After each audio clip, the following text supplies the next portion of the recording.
Joining us now are two former members of Congress, former Republican Congressman Charlie Dent of Pennsylvania and former Democratic Congresswoman Donna Edwards of Maryland. Congressman Dent, Ted Cruz and John Kennedy, these aren't people who usually break with President Trump. Could they get through to him? Well, you're absolutely right, but I couldn't agree more with what I heard from Senator Ted Cruz. If these tariffs remain in place for an extended period of time, it'll be disastrous for the American economy, the American worker, manufacturers and farmers and ranchers. He's right. The challenge that we're facing, I think these congressmen acknowledge, is that the administration has conflicting objectives. On the one hand, you hear Donald Trump and Peter Navarro talk about liking high tariffs as a way to raise revenue and to bring back manufacturing, supposedly. On the other hand, you're hearing Secretary Bessent saying, we want to negotiate and have zero tariffs, lower these rates. Well, these are incompatible objectives. So which is it? And that's one of the big challenges we're facing right now. What does Donald Trump really want to achieve with this? It's going to take a long time to negotiate deals with all these various countries. So I'm really just trying to figure out how they're going to pull this off. The end game here is not clear, as you point out. Congresswoman Edwards, I want to get your reaction to how Democrats are now seizing this moment. Watch. Donald Trump is teeing up a nationwide recession. If a recession does happen, it'll be known as the Trump recession.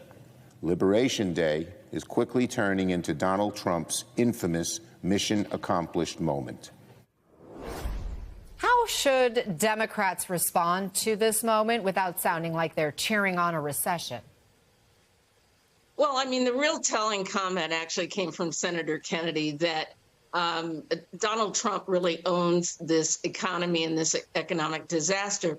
But Republicans in Congress also own this economy. And so I think, you know, for Democrats, it's not about cheering on a recession, but it's about speaking to what is happening to real people, to the farmers and ranchers that Charlie mentioned, to seniors, to people who are saving for retirement to take care of themselves and their families. And they're losing out in this economy that's being driven by tariffs on some sort of promise to bring back revenue and manufacturing.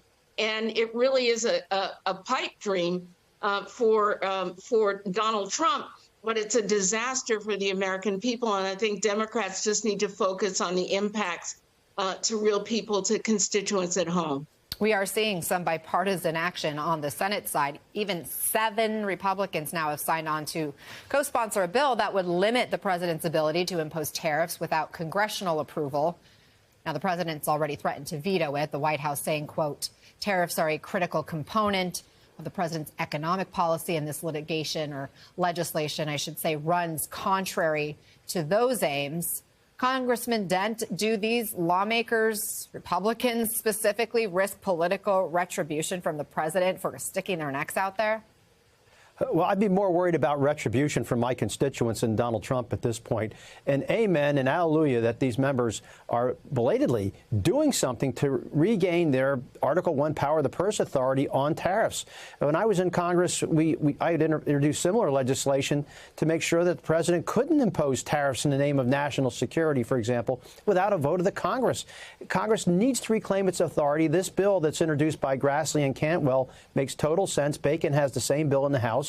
And I think this would be a great thing for Congress to pass this bill and send a message to Donald Trump that they want to have a say on the tariff rates. These tax increases are affecting their constituencies, and I wouldn't worry one bit about the retribution from the president if I were them.